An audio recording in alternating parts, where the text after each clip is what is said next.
ये जो भारत की एक कामयाबी रही है, इस पर चर्चा करने के लिए हमारे साथ मौजूद हैं फौजान अलवी, जो एग्जीक्यूटिव डायरेक्टर हैं अलाना सन्स के, और जयंत कृष्णा जुड़ रहे हैं, सीनियर फेलो CSIS। मंजू सेठ, पूर्व राजनयिक हमारे साथ हैं। मंजू सेठ, आपसे मैं शुरुआत करना चाहती हूँ। भारत के लिए एक बहुत बड़ी अचीवमेंट है और ऐसे में आप क्या कहेंगी? बहुत सारे लोगों को इसके ऊपर एक तरह से शक भी था कि क्या भारत वो कर पाएगा जो बहुत सारे विकसित देश नहीं कर पाए, सबको इकट्ठा लाना आज के माहौल में, जब दुनिया पहले से कहीं ज्यादा बटी हुई है, अलग अलग खेमे हैं, खास करके रूस यूक्रेन के युद्ध के बाद पश्चिमी देश और बाकी जगहों पर कितना ज्यादा दबाव था एक पक्ष लेने का। वैसे में भारत तटस्थ भी रहा और जो कहा गया था इंक्लूसिवनेस की बात जो बाली में हुई थी, वो एक तरह से करके दिखाया। आपकी प्रतिक्रिया इस पे? बहुत ही एक ये महत्वपूर्ण डिक्लेरेशन है, महत्वपूर्ण डेवलपमेंट है, क्योंकि उम्मीद थोड़ी सी कम होती जा रही थी, क्योंकि सारे मिनिस्ट्रियल मीटिंग्स में कहीं भी मीटिंग ग्राउंड कन्वर्जेंस नहीं हो रहा था। और ये एक इंडिया के लिए फिर एक हमेशा एवरी मीटिंग के बाद हमेशा एक डिक्लेरेशन इशू होता है, तो ये बहुत ही एक क्या कहें नेगेटिव इम्पैक्ट होता पूरे G20 पे भी और इंडिया के ऊपर भी, अगर ये डिक्लेरेशन नहीं, इस पे सहमति नहीं होती। लेकिन ये सिर्फ इंडिया का नहीं है, ऑर्गेनाइजेशन सभी देशों का है और सबका स्टेक है इसमें टू इंश्योर इसका सक्सेस। और सब लीडर्स ने, इंक्लूडिंग प्रेसिडेंट जो बाइडेन और यूके के प्रेसिडेंट, प्राइम मिनिस्टर और यूके जर्मनी से, सब जगह सब स्टेटमेंट्स आए लीडर्स से कि we support this presidency of India and we want to make it a success. I think ये एक पॉजिटिव स्टेटमेंट था। ये स्टेटमेंट्स आए तब थोड़ी उम्मीद हुई कि यस, एक सोल्यूशन निकलेगा। और मुझे लगता है कल रात को जो प्रेसिडेंट जो बाइडेन और प्राइम मिनिस्टर मोदी की जो मीटिंग हुई है, उसका भी एक इसमें अहम रोल रहा होगा, जिसमें इंडिया ने और जिसमें PM मोदी और प्रेसिडेंट बाइडेन ने डिस्कस किया होगा how to find a via media.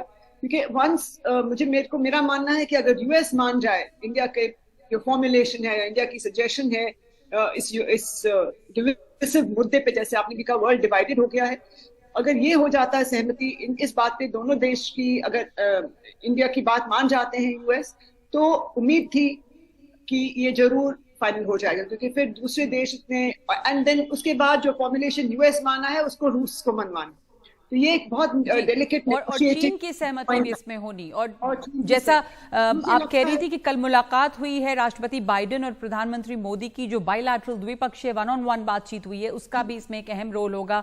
जो लीडर्स के बीच में जो पर्सनल इक्वेशन होती है, मंजू सेठ आप राजनयिक रही हैं, वो कितना अहम रोल प्ले करती है इस तरह के इसमें? जब लीडर्स चाहते हैं तो शेरपाज हों, बाकी मंत्री हों, वो उस हिसाब से उस गोल के लिए काम करते हैं। बिल्कुल बिल्कुल, जब दोनों का डिसीजन हो जाएगा तो कोई फिर एवरीबडी सपोर्ट्स इट, बट इनमें अपना अपना इंटरेस्ट, म्यूचुअल इंटरेस्ट, अपना इंटरेस्ट भी पैरामाउंट है। और जो आपस में उनका जो पॉजिटिव रिलेशनशिप है लीडर्स का, वो एक अहम रोल प्ले करता है, बट सिर्फ that's not the only element कि आपस में उनका कितना अच्छा दोस्ती है या अच्छे रिलेशनशिप है। बहुत इंपॉर्टेंट है एलिमेंट, लेकिन साथ में इंटरेस्ट, म्यूचुअल इंटरेस्ट दोनों के मिलते हैं, दोनों कन्वर्ज करते हैं, तो ये एक एडेड पॉइंट हो जाता है जब आपस में उनकी अच्छी दोस्ती होती है, अच्छी बॉन्डहॉमी होती है, तो ये आगे चल के उसमें हेल्प करता है सॉल्यूशंस फाइंड करने। बिल्कुल, आपने सही कहा। और जो बाली में जब हैंडओवर लिया था इंडोनेशिया के राष्ट्रपति से प्रधानमंत्री मोदी ने, तब उस वक्त जो बातें कही गई थी फौजान अलवी साहब की, कैसे मंत्र होगा G20 का, इंक्लूसिव, एम्बिशियस, डिसाइसिव और एक्शन ओरिएंटेड। तो जो ये डिक्लेरेशन है उसमें लगता है कि भारत ने, जिसे कहते हैं हैज वॉक द टॉक, जो कहा था वो दिख रहा है इसमें। देखिए, जो 4 लफ्ज आपने यूज किए, ये प्रधानमंत्री मोदी की पर्सनैलिटी में ऑलरेडी हैं। और इसमें बहुत सी चीज़ें आप देखिए जो डिक्लेरेशन में, gender equality, DPIs and reform of global institutions, ये तो भारत में बहुत दिनों से ऑलरेडी मोदी जी इम्प्लीमेंट कर ही चुके हैं। सो नाउ उनको एक G20 की लीडरशिप एक टाइम पे मिली जब रशिया और यूक्रेन का कॉन्फ्लिक्ट शुरू हो गया था। That was a tough time and you know people are talking about taking sides and we had own security issues to deal with, specially fuel and food and everything. But आप इसको देखिए, जिस तरह से समझदारी से और जिस तरह से एक डिप्लोमेसी से प्राइम मिनिस्टर मोदी ने भारत का पूरा ध्यान रखा और बाकी सब जगहों का भी उससे जितना उभार सकते थे उभारा उन्होंने इसको। जी। तो जैसे ये डीपीआई की बात हो रही है, इससे कितने सालों में देखिए direct bank transfer, bank accounts, ये जो बहुत से नेशंस हैं जहां डेट का इशू है, जहां पे पॉवर्टी है, ये आप इसको बहुत आसानी से इंडिया का मॉडल रेप्लिकेट कर सकते हैं। तो ये जो इंक्लूसिवनेस की बात है वो इसमें कैसे कैसे आपको दिख रही है? एक तो अफ्रीकन यूनियन को शामिल करना, जो लोकल करेंसी में ट्रेड है उसको बढ़ावा देना, डिजिटल ट्रांजैक्शंस जो हैं उसके बारे में भी भारत ने अपनी मिसाल दी है। देखिए इंडिया यूएई का रुपी ट्रेड शुरू हो गया है, सो उससे बहुत फॉरेन एक्सचेंज इंडिया की बचेगी। और ये क्या होता है कि ये प्राइम मिनिस्टर मोदी ने इतने सालों से उसमें इतनी मेहनत करी है उस रिलेशनशिप बिल्डिंग में। I am sure you know there are other factors also, but somewhere that जो इतने दिनों की खेती उन्होंने बोई है वो अब सामने आ रही है। मतलब तमाम देशों के साथ, क्योंकि हमने देखा वेस्ट एशिया पर भी बहुत फोकस रहा। और देखिए आज की डेट में जो हम लोग एनर्जी सिक्योर हैं वो इसी इस दायरे से निकल करके हम लोग निकल के आए यहाँ पर। जो फूड इनसिक्योरिटी रही है फैजान साहब, उसमें ये भी था कि रशिया की लड़ाई, रशिया यूक्रेन के जो युद्ध है उसकी वजह से दुनिया भर में इसका असर देखा जा रहा है। फूड सप्लाई डिस्टर्ब हुई है। अभी ये भी बात हुई है कि रशिया का जो फूड सप्लाई है उसको एक तरह से प्रमोट करने की बात इसमें इस्तेमाल की गई है। और सबसे अच्छी बात यह है कि इसमें किसी ने इस पर वो नहीं किया, किसी ने, और क्योंकि शब्दों का चुनाव भी बहुत शब्दों का चुनाव और जिस तरह से इसको फ्रेज किया होगा, जिस तरह से कन्वे किया होगा, क्योंकि रशिया से फूड ग्रेन, ऑयल और बहुत सी चीजें हैं जिससे क्या कहते हैं पूरी दुनिया में असर पड़ रहा है फूड इन्फ्लेशन पर। तो I think the world leaders food security बढ़ाने के लिए और जो इनसिक्योरिटी इस समय है उसके लिए क्या कदम इसमें आपको दिखा जो बहुत इंपॉर्टेंट है? ये दिख रहा है कि तो रशिया को इन्होंने अलाउ किया इसमें, और वो बहुत दिनों से रुका हुआ था, इंक्लूड किया था। और भारत की तरफ पूरा दुनिया देख रही है इस वक्त फूड सिक्योरिटी पार्टनर के लिए स्टेबल। देखिए हमारे पास ऑलमोस्ट सब कुछ है दुनिया को ऑफर करने के लिए जी। तो उसको भी हम लोगों के एक अलग लेवल पे लेवरेज करना चाहिए यूजिंग दिस G20 प्लेटफॉर्म जी। इतने FTA एग्रीमेंट्स आ रहे हैं, यूके से हो रहा, कनाडा से हो रहा, यूएई से हो गया। जो अब अफ्रीका के अंदर जब इंडियन गुड्स जाएंगी तो आई मीन आप उसकी मार्केट का आप साइज सोच सकती हैं क्या होगा, और फायदा किसको होगा? भारत के किसान को। जी। जयंत कृष्णा साहब, ये जो बिल्कुल मिशन इम्पॉसिबल लग रहा था वहां से ये G21 तक का होना, आपकी प्रतिक्रिया? ये बहुत सारे ऐसे नेसेयर्स भी थे, बहुत सारे लोग थे जिनको उम्मीद नहीं थी, बड़े बड़े देश भी जहां पर लगातार टकराव है, वहां रूस के मुद्दे पर भी, रूस यूक्रेन के मुद्दे पर एक सहमति बनाना इन तमाम देशों में बहुत बड़ी बात थी। और वैसे में लगता है कि जैसे ये जो मिशन इम्पॉसिबल था वो अब एक ग्रुप 21 के रूप में सामने आ रहा है, तो बहुत बड़ा टास्क अचीव किया गया है यहाँ पे। बिल्कुल नगमा, इसमें बिल्कुल ऐसा लगता है कोई ख्वाब था और वो सामने रियलाइज हो गया है। कल क्यों इवन आज सुबह तक नेगोशिएशंस चल रहे थे और क्लियर नहीं था कि क्या होगा। कितनी आपके एनडीटीवी इंडिया पे और बाकी टीवी चैनल्स पे कितनों पे हम लोगों ने एक अपनी विश लिस्ट दी थी कि क्या दिल्ली डिक्लेरेशन का पार्ट बनना चाहिए और क्या G20 समिट से एक्सपेक्टेशंस हैं। ओपेड्स लिखे थे मैंने, और मुझे लगता है कि उस सबकी अगर एक लॉन्ड्री लिस्ट कलेक्ट करके बनाई जाए उसमें करीब 100% जो पॉइंट्स थे वो किसी न किसी फॉर्म में दिल्ली डिक्लेरेशन में रिफ्लेक्टेड हैं। तो ये तो एक तरह से तो एक भारत को के एक अंतर्राष्ट्रीय नेतृत्व में एक काफी को बहुत बल मिला है। एक वो ग्लोबल साउथ की वॉइस के रूप में उभरा है भारत, और एक सशक्त फोर्स के रूप में उभरा है भारत। वो तो अपने आप में है ही है, लेकिन हमारी जो डिप्लोमेटिक एक्सरसाइज थी नेगोशिएशंस की, वो भी उसकी भी एक ये विक्ट्री दिखाता है, क्योंकि काफी कॉम्प्रिहेंसिव डॉक्यूमेंट है। उसमें 39 डॉक्यूमेंट्स हैं, 73 आउटकम्स हैं, 83 पैराग्राफ्स हैं, और ये काफी, और इसमें एक भी किसी भी मुल्क ने कोई ऑब्जेक्शन या कोई क्वालिफिकेशन का नोट उसमें नहीं है। तो सबसे बड़ी कामयाबी ये है कि कहीं पे भी कोई 83 पैराग्राफ में, जैसे बार बार कहा जा रहा है, क्यों जानना जरूरी है हमारे तमाम दर्शकों के लिए भी, कि कहीं कोई आपत्ति, कहीं कोई फुट नोट, इस तरह की चीजें भी रहती हैं जिसके ऊपर आगे नेगोशिएशन होना था, लेकिन ऐसा इसमें कुछ भी नहीं है। 83 पैराग्राफ में पूरे पे 100% जो आम राय है वो बनी है, और ये अपने आप में एक बहुत बड़ी अचीवमेंट है।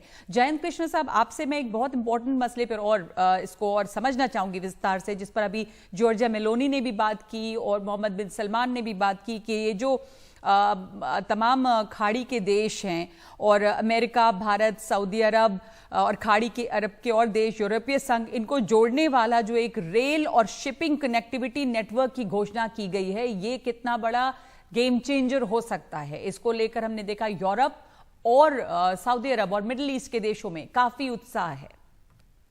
बिल्कुल नगमा, ये जो इंडिया, मिडिल ईस्ट और यूरोप का जो इकोनॉमिक कॉरिडोर का अनाउंसमेंट शाम को आज हुआ है, ये सिर्फ कोई एक मल्टी मोडल ट्रांसपोर्ट का कोई सोल्यूशन नहीं है। ये एक अलग अलग कॉन्टिनेंट्स को, महाद्वीपों को, अलग अलग सिविलाइजेशंस को जोड़ने की भी एक मुहिम है, और इससे आर्थिक लाभ तो होगा ही होगा। एक वो कहावत है अंग्रेजी में कि if U double the speed you can triple the economy. तो ये इसमें जो सीमलेस गुड्स का मूवमेंट होगा, इवन पैसेंजर ट्रैफिक, जरूरी नहीं है कि आप फ्लाई करके जाएं, आपको एक रोड की एक पूरी लीवे मिल जाएगी जाने की। इससे बहुत करीब 40% तो गुड्स के मूवमेंट पे जो टाइम लगता था उसमें रिडक्शन होगा, कम से कम, और ज्यादा भी हो सकता है। तो ये अपने आप में एक बहुत बड़ा कदम है, ऐतिहासिक का कदम है। अभी ये डिटेल्स पता नहीं चले हैं कि इसकी फंडिंग कौन करेगा, इसका इंफ्रास्ट्रक्चर जो डेवलपमेंट है वो कहां से, बिकॉज इसमें बेनिफिट कई मुल्कों का होगा, तो वो क्या इसमें साझा होगा या किस तरह से होगा, या मल्टीलैटरल बॉडीज कोई फंड करेंगी, ये क्लैरिटी नहीं है। लेकिन ये कॉरिडोर अगर बन जाता है तो ये जाहिर सी बात है कि भारत को मिडिल ईस्ट से और मिडिल ईस्ट के थ्रू यूरोपियन कंट्रीज से जोड़ने में का एक बहुत ही सशक्त कदम होगा। और ये डिजिटल सेवा सुविधा पहुंच बढ़ाने पे भी काफी बात, इसमें डिक्लेरेशन में भी बात कही गई है, समावेशी विकास बढ़ाने के लिए डिजिटल मदद। तो ये बिजनेस के पॉइंट ऑफ व्यू से ये चीजें, ये पहल कनेक्ट करने के लिए इन तमाम देशों को कितनी, देखिए डिजिटल से बहुत फायदे शुरू से हो रहे हैं, और हम लोग खुद अपने कंपनी में बहुत बड़े लेवल पे डिजिटल प्रोक्योरमेंट कर रहे हैं, जिससे कि जो किसान को पैसा हो वो डायरेक्ट उसके पास जाए। बीच में लोग उसका खा जाते हैं तो वो किसान का नुकसान होता है। और इसको अगर आप बड़े लेवल पे करेंगे, और बहुत सी कंपनियां कर रही हैं एग्री स्पेस में, तो उससे एक अलग आउटलुक आएगा। और जो I mean going away from the topic, ये फार्मर्स इनकम की डबल करने की जो बात करते हैं, उसमें बहुत बड़ा रोल अदा करेगा ये जी। तो और ट्रांसपोर्ट, ये जो लॉजिस्टिक हब जो आ रहा है, ये जो ट्रेन चलेगी, इससे भी इंटरनेशनल ट्रेड का कॉस्ट बहुत कम होगा। यूरोप और मिडिल ईस्ट को कनेक्ट, मिडिल ईस्ट को स्पेशली इमीडिएट अफेक्ट में तो इंडिया से मिडिल ईस्ट का जी। तो ये जो कनेक्टिविटी बढ़ेगी, इससे बहुत ज्यादा फर्क पड़ेगा, बहुत ट्रेड का फायदा होगा, बहुत फायदा होगा। तो ये एक बहुत इंपॉर्टेंट पहल है जिसको लेके तमाम लोग बहुत पॉजिटिव है। एक ब्रेक ले रहे हैं हम छोटा सा, ये चर्चा जारी रखेंगे कि G20 में भारत की अध्यक्षता में जो हासिल किया गया है वो कितना ऐतिहासिक है, और इससे कैसे G20 जो अब G21 बन गया है, अफ्रीकन यूनियन के शामिल होने के साथ साथ वो एक ऐसा वैश्विक प्लेटफॉर्म बन रहा है जो सिर्फ इकोनॉमिक मुद्दों से हटकर सामरिक और राजनीतिक मुद्दों पर भी एक आम राय बनाने की तरफ बढ़ रहा है। हमारे साथ तमाम मेहमान जुड़े हुए हैं और हम चर्चा कर रहे हैं भारत की अध्यक्षता में पास हुए न्यू दिल्ली डिक्लेरेशन की, जो भारत के लिए एक बहुत बड़ी कामयाबी है। प्रोफेसर स्वर्ण सिंह हमारे साथ जुड़े हैं, JNU विदेश मामलों के विशेषज्ञ। प्रोफेसर स्वर्ण सिंह, ये भारत की छवि के लिए, ग्लोबल इमेज के लिए कितना महत्वपूर्ण है और क्या बदलता है भारत के लिए? धन्यवाद नगमा, मुझे लगा आप भूल गई कि मैं भी पैनल में हूं आपके साथ। बहुत माफ कीजिएगा कि हमने आपको इसके पहले नहीं आ पाए, पर आपकी राय चाहेंगे इसके ऊपर समझने के लिए कि क्या इससे फर्क पड़ता है भारत के लिए डिप्लोमेटिकली। मैं G20 अब 21 के शिखर सम्मेलन को भारत के लिए एक अवसर की तरह से देखता हूं, और भारत ने उसका बहुत सटीक तरह से इस्तेमाल किया है। लगातार बदलती हुई जो छवि भारत की है अंतर्राष्ट्रीय स्तर पर, उस पर भारत ने कई नए मापदंड, कई नए बेंचमार्क इस शिखर सम्मेलन में सामने पेश किए हैं। चाहे वो पहले 10 मिनट में अफ्रीकन यूनियन को एक स्थायी सदस्य बनाने की बात हो, या बहुत अटकलें लगते हुए भी पहले सत्र के अंत में इतनी लंबी एक न्यू दिल्ली घोषणा पत्र जारी करना हो, और उस पे जैसे आप कह रहे थे कि कहीं भी कोई फुटनोट नहीं है, जबकि कुछ घंटों पहले तक ही बात हो रही थी कि शायद चेयरमैन का स्टेटमेंट आने वाला है, सर्वसम्मति बनने में मुश्किल हो सकती है। और अब देखें कि भारत के पास समय है और वो समय का इस्तेमाल करते हुए, वो चाहे इंटरनेशनल बायोफ्यूल्स कोएलिशन हो या फिर ये जो कॉरिडोर की बात आप कर रहे थे कि US, India, UAE, Saudi Arabia मिलकर ये इकोनॉमिक कॉरिडोर इंफ्रास्ट्रक्चर बनाने की बात कर रहे हैं, और दूसरी जो 15 बायलैटरल मीटिंग्स हैं उनमें भी कई जगह नई संधियों पर हस्ताक्षर होंगे, सहमति बनेगी। तो कितना भारत के पास अब समय है कि जो जिस चीजों पर सहमति बनी है उनको इम्प्लीमेंट कैसे करना है, उस तरफ भी कदम बढ़ा सके। और मुझे लगता है कि न केवल आने वाले आज और कल में, बल्कि आने वाले नवंबर के अंत तक जब भारत की अध्यक्षता चलेगी, तब तक भारत के पास समय है कि जो एक्शनेबल की हम बात कर रहे हैं, जो एम्बिशियस और एक्शनेबल एक घोषणा पत्र जारी किया है, क्योंकि ये संगठन नहीं है इसलिए ये जरूरी नहीं कि हर देश उसको माने, ये उनकी अपनी मर्जी हो सकती है। इसलिए जो अभी तालमेल बना है, सर्वसम्मति बनी है जिन मुद्दों पर, उनको कैसे सभी राष्ट्र जाकर अपने राष्ट्रीय स्तर पर कैसे उसमें उसको इम्प्लीमेंट करेंगे, उसको उस बात को आगे बढ़ाने में मुझे लगता है कि अभी भारत के पास समय बचा है। और ये बिल्कुल अजूबा है कि इस तरह से इतनी जल्दी से घोषणा पत्र, जो अक्सर आखिरी सत्र का समय बढ़ाते हैं बहुराष्ट्रीय सम्मेलनों में अक्सर, ताकि वो घोषणा पत्र जारी हो सके, और यहाँ भारत ने पहले ही सत्र में इसको जारी कर दिया है। तो इसलिए मुझे लगता है समय है और भी अच्छे तरह से उसको इम्प्लीमेंट कैसे किया जाए, इस पर तालमेल बनाने का। इस पर तालमेल बनाना जरूरी होगा कि किस तरह से इन तमाम बातों को जो डिक्लेरेशन में है उनको कैसे लागू किया जाएगा। और प्रोफेसर स्वर्ण सिंह, जो आपने कहा कि एक्शन ओरिएंटेड भी ये होना चाहिए, तो इनमें से इस डिक्लेरेशन में से कुछ ऐसी चीजें, जैसे खास करके रूस और यूक्रेन के मुद्दे पर, जैसे शब्दावली भी बदली गई और इस पर भी सबकी सहमति बनी। ये कहा गया डिक्लेरेशन के आखिर में कि ये युद्ध का समय नहीं है। रूस से जो फूड प्रोडक्ट्स हैं, वहाँ की सप्लाई है, उसको भी अलग थलग नहीं किया गया और उसको इंक्लूड करने की पहल भी की गई है। तो ये तमाम चीजें देखकर आपको कुछ ऐसी बातें लगती हैं जो हम देखेंगे कि आने वाले समय में फौरन इस पर कुछ एक्शन हो सकेगा और चीजें बदलेंगी? बिल्कुल हो सकेगा। शब्दावली जब आप शब्दावली बदलते हैं कुछ मुद्दों पर जहां सहमति नहीं बन पा रही है, उसका साफ जाहिर है पर्पस होता है कि बाकी का जो चीजें हैं जिन पे सर्वसम्मति बन रही है उनको बचा लिया जाए। और उसमें अभी देखें कितनी चीजें हैं जो एक्शनेबल हैं, जिनमें टारगेट भी तय किए गए। जैसे जेंडर बेस्ड डिजिटल डिवाइड जो है उसको आधा करना है 2030 तक, ये एक टारगेट रखा गया है। और उसके साथ साथ बहुत सी चीजें, जैसे फाइनेंशियल वित्तीय संस्थान है, उसमें किस तरह से रिफॉर्म लाने की जरूरत है, कितनी डिटेल में उसमें लिखा गया है। और भारत की तरफ से जैसे मान लीजिए पैराग्राफ 74 और 75 में उसको आतंकवाद को भी उसमें जोड़ा गया है कि उसके लिए किस तरह की आम सहमति बनी है। तो ये जो बात हम कह रहे हैं कि शब्दावली बदली है यूक्रेन संकट को लेकर, उसकी एक वजह यह भी हो सकती है कि जब बाली में इस तरह का शिखर सम्मेलन होना था तो ये घोषणा पत्र की तैयारी तो पहले दिन से ही शुरू हो जाती है। और आप देखें कि पहले 3 महीने जब इंडोनेशिया के पास अध्यक्षता थी तो यूक्रेन संकट था ही नहीं, और फिर अगले 6 माह में इस संकट का कितना प्रभाव, कितना असर पूरे विश्व में होना है या हो रहा है, उसको समझने में अभी समय लग रहा था। जबकि भारत के पास जब अध्यक्षता आती है तो ये यूक्रेन संकट का जितना भी दुख दर्द है, जितनी परेशानी है, जितनी शॉर्टेजेस हैं, वो पूरे विश्व के सामने आकर खड़ी हैं और उससे पूरी दुनिया पर एक तरह से। तो इसलिए मुझे लगता है कि अब उस पर सर्वसम्मति बनाना थोड़ा सा ज्यादा चुनौतीपूर्ण था, इसलिए उसमें शब्दावली का बदलाव हुआ। और जैसे आपने कहा कि रूस जो आज डिमांड कर रहा है कि यदि यूक्रेन से ग्रेन एक्सपोर्ट होता है तो रशिया को भी ग्रेन एक्सपोर्ट करने की सहूलियत होनी चाहिए।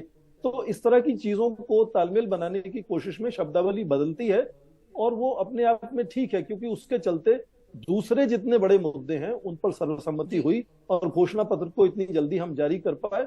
और जैसा मैं कह रहा हूं कि ये घोषणा पत्र जारी करना एक बात होती है और इसको इम्प्लीमेंट करना दूसरा। और भारत का भी घोषणा पत्र उसकी जारी करना एक बात है, इम्प्लीमेंट करना एक और बात है। भारत के पास समय है अभी कि वो उस पर और आगे किस तरह से कार्रवाई हो सकेगी ये देखे। पर मंजू सेठ, ये बहुत महत्वपूर्ण है। हमने देखा है पहले भी कि आखिर तक समय बढ़ाया जाता है। घोषणा पत्र, जॉइंट स्टेटमेंट, जॉइंट कम्युनिके, इसी की सबसे बड़ी चुनौती थी। तो ये अपने आप में डिप्लोमेटिकली एक बड़ी कामयाबी रही कि पहले ही दिन, बल्कि राष्ट्रपति बाइडेन ने ट्वीट भी किया कि looking forward to another productive day. The first day of course इतना ज्यादा प्रोडक्टिव रहा है सभी के लिए और सभी बहुत उत्साह में भी हैं। कई ऐसी घोषणाएं रही हैं, एक कॉरिडोर की भी जो बात हुई है उसको भी लेकर, टेररिज्म पर जो बात हुई है, ये चुनौती रहेगी कि ये डिलीवरेबल्स जो हैं उसके फाइनल ब्लूप्रिंट जब आएंगे कि कैसे होगा।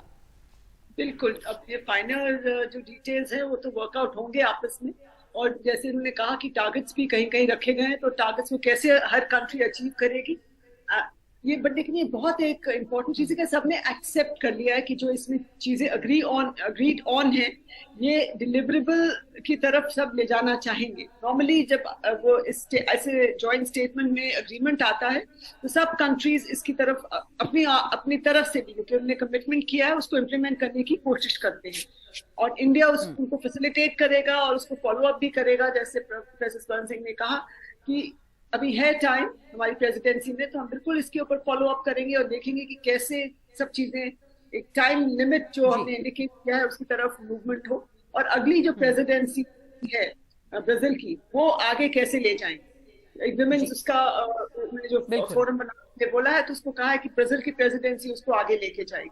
तो ऐसी चीजें जो अभी इम्प्लीमेंट हो सकती है उन पे भी एक्शन लिया जाएगा, और जो आगे चल के अगली प्रेसिडेंसी में जिसमें उसको फॉलो अप होगा तो उसके भी India will take that action. मुझे पूरी उम्मीद आगे देखना है कि किस तरह से ये चीजें जिनके ऊपर सहमति बनी है उसे आगे ले जाया जाए। एक ब्रेक ले रहे हैं हम और हम लौटेंगे फिर इस चर्चा पे। तो अब भारत की अध्यक्षता में G20 में जो हासिल किया गया, पहले दिन हम उस पर चर्चा कर रहे हैं। बहुत सारे लोगों को ये उम्मीद नहीं थी कि ये मुमकिन हो पाएगा, लेकिन एक आम सहमति बनी है सभी चीज़ों पर। फौजान अलावी हमारे साथ हैं, एग्जीक्यूटिव डायरेक्टर अलाना सन्स के, और साथ ही मौजूद हैं प्रोफेसर स्वर्ण सिंह, विदेश मामलों के जानकार। फौजान साहब, आपके लिए ट्रेड के हिसाब से जो टैरिफ्स वगैरह वेस्ट की तरफ से लगते थे प्रोडक्ट्स में, उसमें क्या आपको दिख रहा है डेवलपमेंट और फायदा क्या लग रहा है? देखिए क्या है, भारत के एग्री एक्सपोर्ट्स के लिए हमेशा बहुत से मुल्क टैरिफ नॉन टैरिफ बैरियर लगा देते हैं, और जिसका कोई रीज़न ऐसा विजिबल होता नहीं है।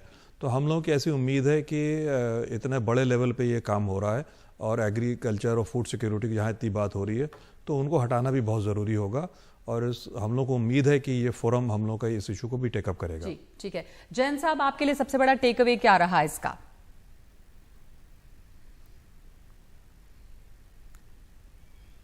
जयंत कृष्णा जी हमारे साथ हैं?